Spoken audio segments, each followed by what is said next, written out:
Hello students, how are you doing. तो आज हम करने वाले हैं अपनी लास्ट कंसंट्रेशन टर्म जिसका नाम है नॉर्मेलिटी। 9 कंसंट्रेशन टर्म हम कर चुके हैं। ये टॉपिक होगा आपका लास्ट कंसंट्रेशन टर्म पे। सो लास्ट कंसंट्रेशन टर्म है हमारी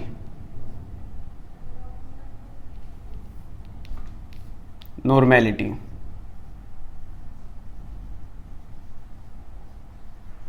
इसको कैपिटल एम से भी रिप्रेजेंट किया जाता है।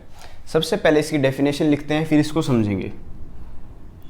It is defined as number of gram equivalent of solute present per litre of solution. Formula होगा इसका number of gram equivalent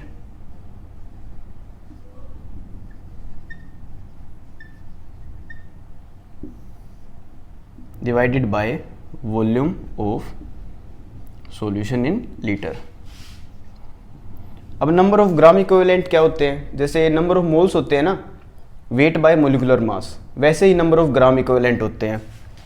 weight of solute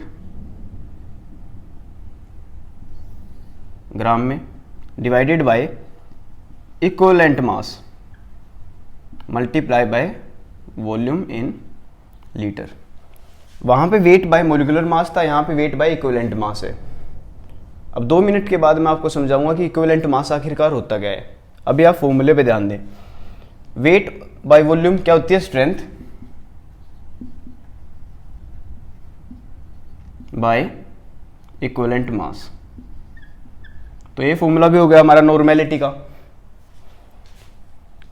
अगर वॉल्यूम को मिलीलीटर में दिया गया हो, normality is equal to weight solute divided by equivalent weight multiply by volume millilitre. अब millilitre को लीटर में करने के लिए क्या करते हैं? डिवाइड बाय 1000, तो ऊपर आ जाएगा 1000। तो ये फॉर्मूला भी हो जाएगा नॉर्मेलिटी का। अब इक्विवेलेंट वेट क्या होता है? इक्विवेलेंट वेट होता है molecular mass divided by x factor. इसके बारे में डिटेल में पढ़ेंगे हम आगे अब, लेकिन आप पहले फॉर्मूले को यहाँ पे पुट करके देखें। Normality is equal to weight divided by equivalent weight होता है molecular mass divided by x factor, तो ऊपर आ जाएगा एक्स फैक्टर, ठीक है, multiply by volume in litre. तो आप यहां पे देखेंगे weight by molecular mass divide by volume, ये क्या होती है? मोलैरिटी। तो molarity multiply by x factor क्या होती है? नॉर्मेलिटी के इक्वल। तो नॉर्मेलिटी और मोलैरिटी में क्या रिलेशन है? Normality is equal to molarity multiply by जो एक्स लिखा है मैंने, एक्स फैक्टर, जो कि हम डिटेल में पढ़ेंगे अब, ये होते हैं। तो पहले आप फॉर्मूले लिख ले सारे के सारे। यहाँ पे सिर्फ एक कंसेप्ट हमें सीखना है, वो है इक्विवेलेंट वेट का। नहीं तो हमें सारी चीज़ें पता होंगी। वेट ऑफ सोल्यूट हमें पता होगा, क्वेश्चन में दिया गया होगा, वॉल्यूम हमें दी गई होगी। सिर्फ और सिर्फ हमें इक्विवेलेंट वेट निकालना आ जाए तो हम नॉर्मेलिटी निकाल सकते हैं। तो चलो स्टार्ट करते हैं कंसेप्ट ऑफ इक्विवेलेंट वेट। क्या होता है आखिरकार equivalent weight?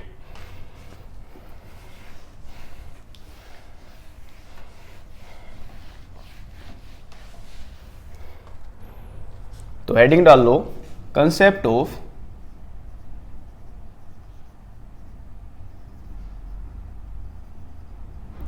Equivalent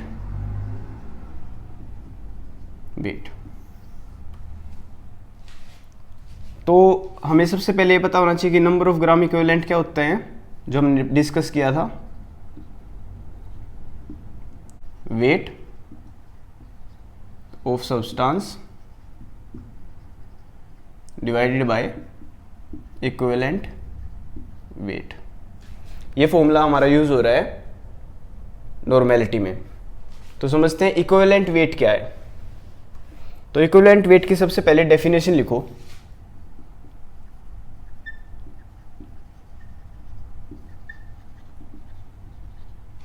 it is defined as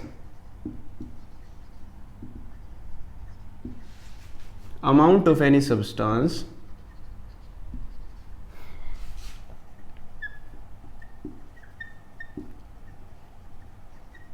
which can replace 1 gram of hydrogen, 8 gram of oxygen और 35.5 gram of chlorine from its compound. तो इक्विवेलेंट वेट होता है जो कि 1 ग्राम रिप्लेस कर सकता है हाइड्रोजन, 8 ग्राम ऑक्सीजन और 35.5 ग्राम ऑफ क्लोरीन। चलो इसको एक एग्जांपल से समझते हैं कि इक्विवेलेंट वेट होता क्या है। फॉर एग्जांपल सल्फ्यूरिक एसिड है हमारे पास H2SO4 प्लस Zn, ये रिएक्ट करेगा, डिस्प्लेस कर देगा इसका ZnSO4 प्लस H2। अब यहाँ पे देखो Zn ने कितने ग्राम ऑफ H2 को रिप्लेस किया, यहाँ पे है 2 ग्राम। एक हाइड्रोजन का 1 ग्राम होता है तो 2 ग्राम हाइड्रोजन रिप्लेस किया Zn ने। Zn का मास होता है 65 ग्राम, तो 65 ग्राम ने 2 ग्राम हाइड्रोजन रिप्लेस किए हैं। और इक्विवेलेंट वेट क्या होता है, जो 1 ग्राम हाइड्रोजन को रिप्लेस करे उतना वेट। 2 ग्राम को रिप्लेस किया है 65 ग्राम ने, तो 1 ग्राम को कितना रिप्लेस करने के लिए कितना वेट लगेगा, 65 डिवाइड बाई 2, 32.5 ग्राम। तो ये हो गया Zn का इक्विवेलेंट वेट इस रिएक्शन में। अब इक्विवेलेंट वेट निकालने का एक सिंपल फॉर्मूला होता है जो कि आप यूज कर सकते हैं। चलो वो फॉर्मूला पढ़ते हैं क्या होता है।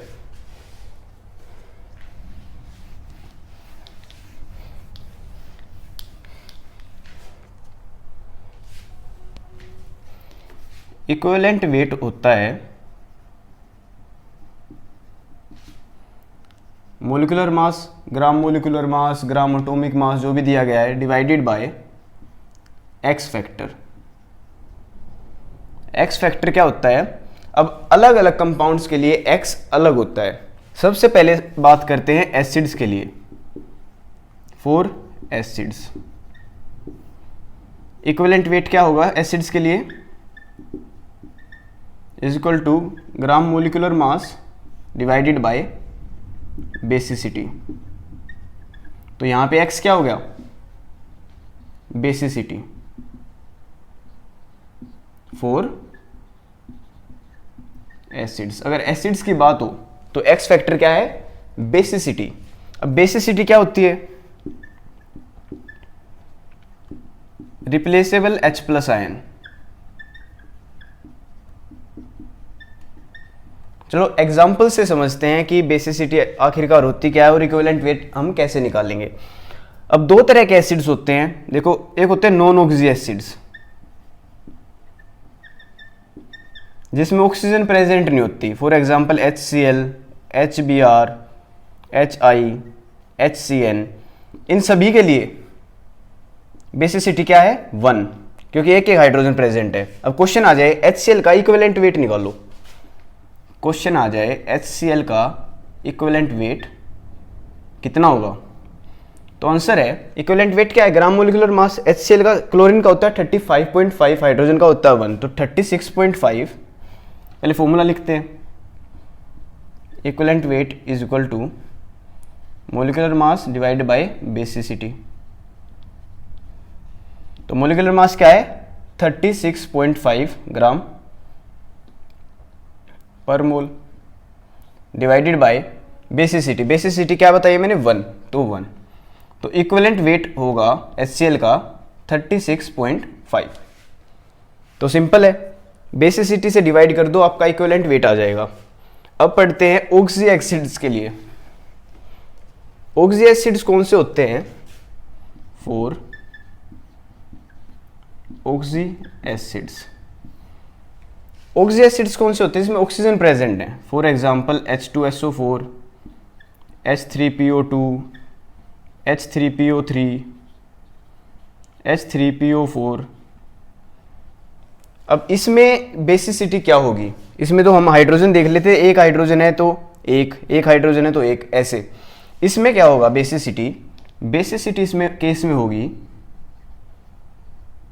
Number of OH group present. जितने OH ग्रुप प्रेजेंट होंगे इनके स्ट्रक्चर में उतनी ही इसकी बेसिसिटी होगी। अब OH ग्रुप प्रेजेंट कितने हैं वो इसके स्ट्रक्चर से पता लगेगा। चलो देखते हैं।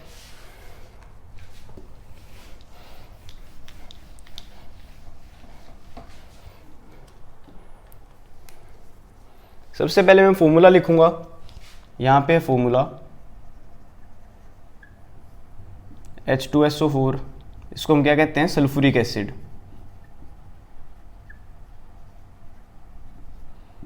H3PO2, इसको हम कहते हैं हाइपो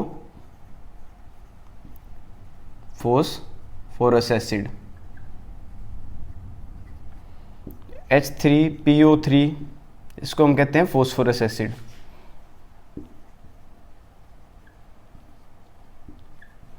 और H3PO4, इसको हम कहते हैं फोस्फोरिक एसिड।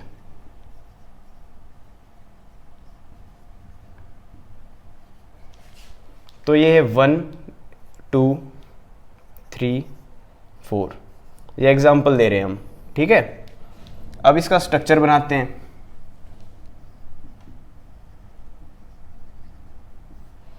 H2SO4 का स्ट्रक्चर क्या होता है,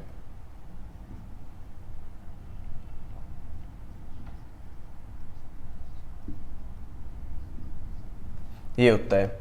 अब इसमें देखो OH ग्रुप कितने प्रेजेंट है, एक ये और एक ये, तो इसकी बेसिसिटी क्या हो जाएगी 2। अब दिखते हैं हाइपोफॉस्फोरस एसिड के लिए H3PO2।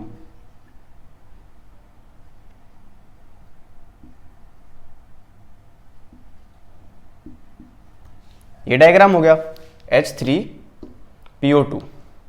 इसमें OH कितने हैं 1, तो बेसिसिटी कितनी हो जाएगी 1। अब देखते हैं फॉस्फोरस एसिड के लिए।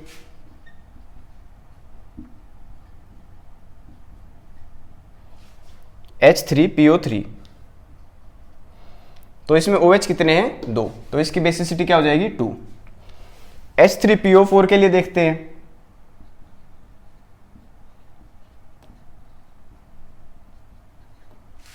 इसमें कितने OH प्रेजेंट है 1 2 3, तो इसकी बेसिसिटी हो जाएगी 3। तो आपको क्वेश्चंस के लिए तो देखो डायरेक्ट याद रखो कि H2SO4 की होती है 2, H3PO2 की होती है 1, H3PO3 की होती है 2, H3PO4 की होती है 3। तो क्वेश्चंस के लिए तो आपको ये डायरेक्ट याद रखना है। अब क्वेश्चन कैसे आ सकता है देखते हैं। मान लो हमें निकालना है H2SO4 का इक्विवेलेंट वेट। तो इक्विवेलेंट वेट क्या होता है, जैसे मैंने पढ़ा, equivalent weight is equal to molar mass divided by x factor. Molar mass क्या होता है H2SO4 का 2 + 32 + 16 इंटू 4, ये होता है 98, डिवाइडेड बाय बेसिसिटी क्या है इसकी 2। एक्स फैक्टर एसिड्स के केस में क्या होता है बेसिसिटी डिवाइडेड बाय 2, तो क्या आ गए 49 ग्राम होगा H2SO4 का इक्विवेलेंट वेट। ऐसे निकालते हैं हम इक्विवेलेंट वेट। तो इक्विवेलेंट वेट जो होता है उसके लिए हमें बेसिसिटी पता होनी चाहिए एसिड के केस में। ये तो हो गया डायरेक्ट क्वेश्चन जो आ सकता है। अब जो बेसिसिटी है वो रिएक्शन पे भी डिपेंड करती है। For example H3PO3 plus NaOH gives NaH2PO3 plus H2O। ये रिएक्शन दी गई है। अब कह रहे हैं कि फॉस्फोरस एसिड की बेसिसिटी बताओ। तो बेसिसिटी क्या होती है, सबसे पहले आपको ये पता होना चाहिए, नंबर ऑफ रिप्लेसेबल H+।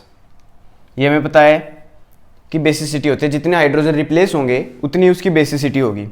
अब H3PO3 के लिए हमने निकाला है बेसिसिटी क्या है 2। जो 2 है वो है इसकी मैक्सिमम बेसिसिटी, मैक्सिमम कर सकता है 2 से ज़्यादा नहीं कर सकता, लेकिन 2 से कम कर सकता है। रिएक्शन में देखा जाता है कि कैसे क्या कर रहा है। अब कोई यहाँ पे 3 हाइड्रोजन है H3PO3, यहाँ पे H2PO3, तो कितने हाइड्रोजन कम हुए या कितने हाइड्रोजन रिप्लेस हुए 1। तो बेसिसिटी इस केस में आएगी 1, ठीक है। मैक्सिमम क्या है इसकी 2 तक कर सकता है, लेकिन रिएक्शन में देखना पड़ेगा कि कितने हुए हैं। H3PO3 है, यहाँ पे है NaH2PO3, तो एक हाइड्रोजन गया है ना सिर्फ, तो बेसिसिटी आएगी 1। चलो बढ़ते हैं नेक्स्ट क्वेश्चन पे। तो चलो बढ़ते हैं नेक्स्ट कंसेप्ट पे, बेसिस की निकालते हैं कि इक्विवेलेंट वेट कैसे निकलता है फॉर बेसिस। सबसे पहले हमने देखा एसिड के लिए, तो इक्विवेलेंट वेट बेसिस के लिए होगा molecular mass divided by acidity. Acidity क्या होती है? Number of replaceable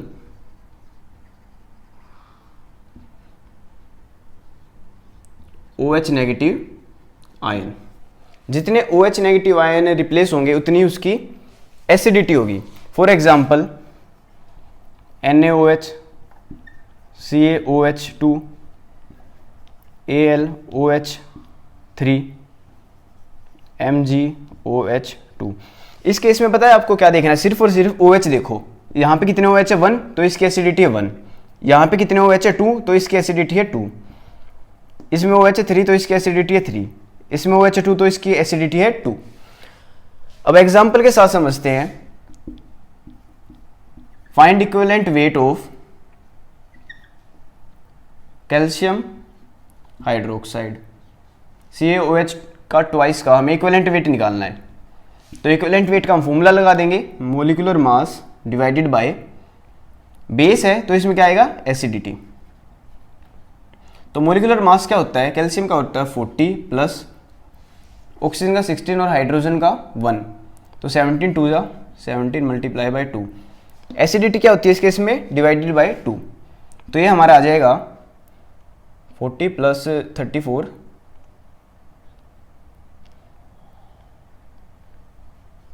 72 divided by 2, ये हमारा आ गया 36 ग्राम। तो 36 ग्राम आ जाएगी कैल्शियम हाइड्रोक्साइड की। तो 36 ग्राम आ जाएगा कैल्शियम हाइड्रोक्साइड का इक्विवेलेंट वेट। तो इस तरह से क्वेश्चन आ सकते हैं बेसिस में। लेकिन यहां पे भी जैसे मैंने पहले बताया कि रिएक्शन पे भी डिपेंड करता है, रिएक्शन पे भी डिपेंड करता है। For example AlOH3 plus 2HCl gives AlCl2OH plus 2H2O। अब AlOH3 की मैंने बता रखा है आपको मैक्सिमम कितनी हो सकती है? 3। बट अब इस केस में देखना है कि कितनी होगी। अब देखो यहाँ पे AlOH3 है, यहाँ पे 3OH है, यहाँ पे कितने OH रह गए? Al, यहाँ पे कितने OH? एक OH रह गया, मतलब कितने OH रिप्लेस हुए हैं? 2। तो इसकी एसिडिटी आएगी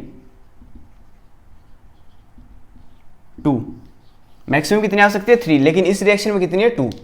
चलो एक बार प्रूफ करके दिखाता हूँ कैसे हो रही है ये रिएक्शन। कितने रिप्लेसेबल OH हैं? AlOH, OH, OH, AlOH3 यही है, प्लस 2HCl, HCl, HCl। अब देखो एक OH रिप्लेस हुआ, दूसरा OH रिप्लेस हुआ, ठीक है। H और OH बन के क्या बना रहे हैं? H2O, 2H2O बन गए, प्लस यहाँ पे क्या रह गया? AlCl2OH, AlCl2OH। यही रिएक्शन है। तो यहाँ पे 2 OH रिप्लेस हुए हैं, तो इसकी एसिडिटी कितनी होगी? 2। तो रिएक्शन पे भी डिपेंड करता है। लेकिन जब सिंपल क्वेश्चन आए तो आपको क्या करना है? वो पिछले वाला रूल ही, इसका मास लिखना है डिवाइडेड बाय 3। अब नेक्स्ट बढ़ते हैं, देखते हैं सोल्ट्स के केस में इक्विवेलेंट वेट हम कैसे निकाल सकते हैं। तो सोल्ट्स के केस में इक्विवेलेंट वेट का फॉर्मूला होगा, इक्विवेलेंट वेट क्या होता है? Molecular mass divided by x factor. इसमें एक्स क्या होगा? इक्विवेलेंट वेट इसमें क्या होगा? Gram formula mass. सबसे पहले तो ग्राम फॉर्मूला मास क्या होता है? ग्राम मोलिकुलर मास की तरह ही होता है, बस सोल्ट्स के केस में। डिवाइडेड बाय एक्स फैक्टर, इसमें क्या होगा? Total positive charge, total positive charge. चलो एग्जांपल के साथ समझते हैं। NaCl एक सोल्ट है। सोल्ट क्या होता है? इसमें एक Na पॉजिटिव, एक कैटायन प्लस एक एनायन होगा। Na2CO3 का एग्जांपल ले लेते हैं। इसमें 2 Na पॉजिटिव है प्लस CO3 माइनस 2 है। अब क्वेश्चन आ जाए कि Na2CO3 का इक्विवेलेंट वेट निकालो। इक्विवेलेंट वेट निकालना है हमें Na2CO3 का। तो कैसे निकलेगा? इक्विवेलेंट वेट क्या होता है? Gram formula mass divided by total positive charge.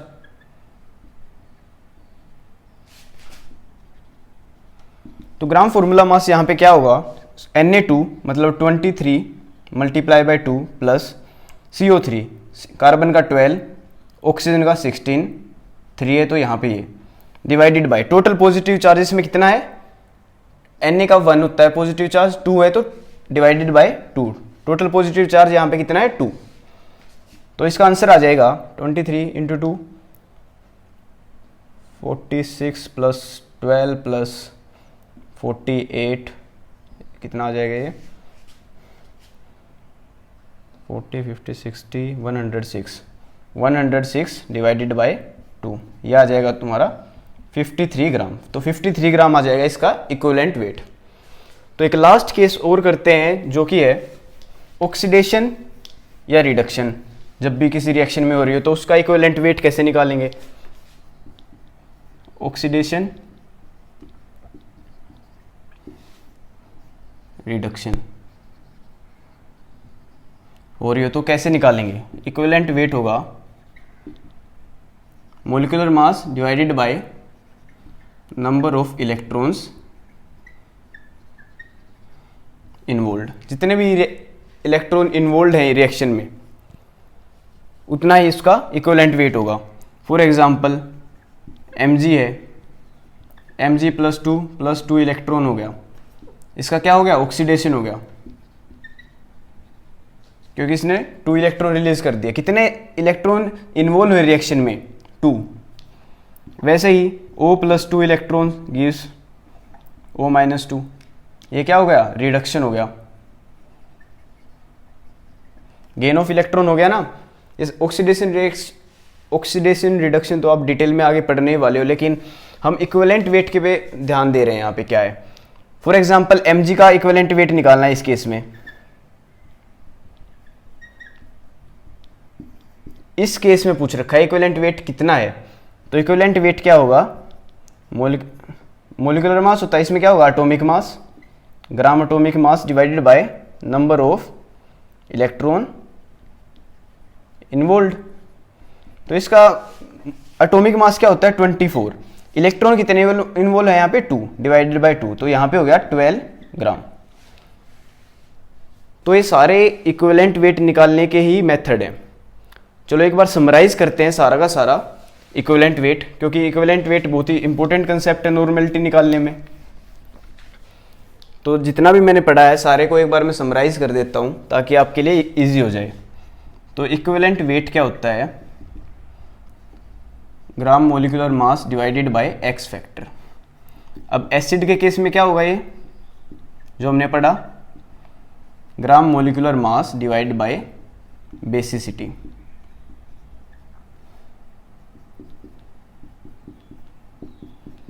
Basis के केस में क्या होगा? ग्राम molecular mass divided by acidity. Salts के केस में क्या होगा? ग्राम molecular mass divided by total positive charge. और ऑक्सीडेशन और रिडक्शन में क्या होगा?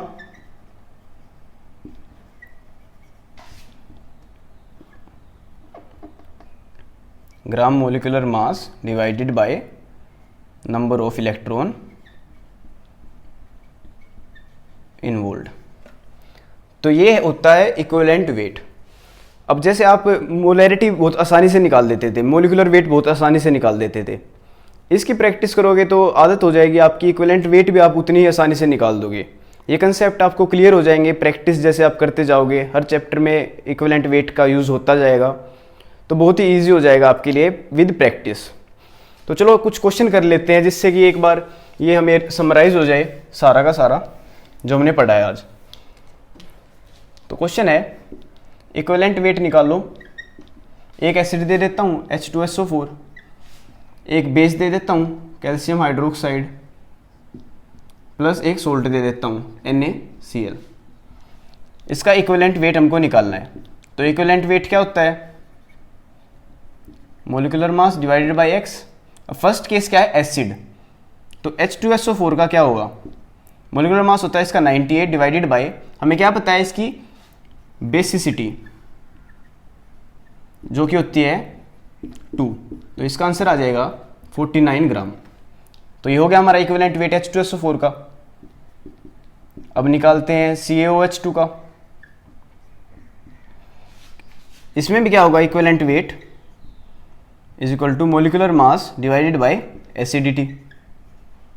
मोलिकुलर मास क्या होगा? 40 प्लस 72 हो जाएगा, डिवाइडेड बाय एसिडिटी कितनी है? 2। तो ये आ जाएगा 36 ग्राम। ठीक है। लास्ट केस है NaCl का। सोल्ट के केस में क्या होता है equivalent weight? Gram formula mass divided by total positive charge. Gram formula mass क्या होता है? मोलिकुलर मास की तरह होता है। सोडियम का होता है 23, क्लोरीन का होता है 35.5, तो आ गया total 58.5 gram divided by total positive charge कितना होता है इसका? Na positive 1। तो इसका इक्विवेलेंट वेट क्या आ जाएगा? 58.5 ग्राम। तो इजी है, आप याद रखो बस जो कि मैंने आपको समझाया। ये लेक्चर एक बार दोबारा देखो और सारा का सारा समराइज करो। जो भी एग्जाम्पल मैंने दिए हैं याद रखो, और ये भी याद रखो कि रिएक्शंस में एसिडिटी या बेसिसिटी डिफरेंट हो सकती है बेस्ड ऑन द रिएक्शन को हमको रीड करना पड़ेगा। एक और कंसेप्ट, लास्ट कंसेप्ट जो कि नॉर्मेलिटी का है, इसी के साथ आपकी नॉर्मेलिटी कंप्लीट हो जाएगी। जैसे मोलैरिटी इक्वेशन हमने पढ़ी थी M1V1 is equal to M2V2, वैसे ही नॉर्मेलिटी इक्वेशन भी होती है। नॉर्मेलिटी इक्वेशन होती है N1V1 is equal to N2V2, N1V1 is equal to N2V2। अगर आपको तीन चीज़ दी गई हो कोई भी, तो आप फोर्थ फाइंड आउट कर सकते हो। तो नॉर्मेलिटी इक्वेशन भी आप याद रखें, क्वेश्चंस में आपके यूज होगी। So students, till then take care, मेहनत करके पढ़ो, बिल्कुल रेगुलर रहो। Chemistry is a subject in which you have to be regular.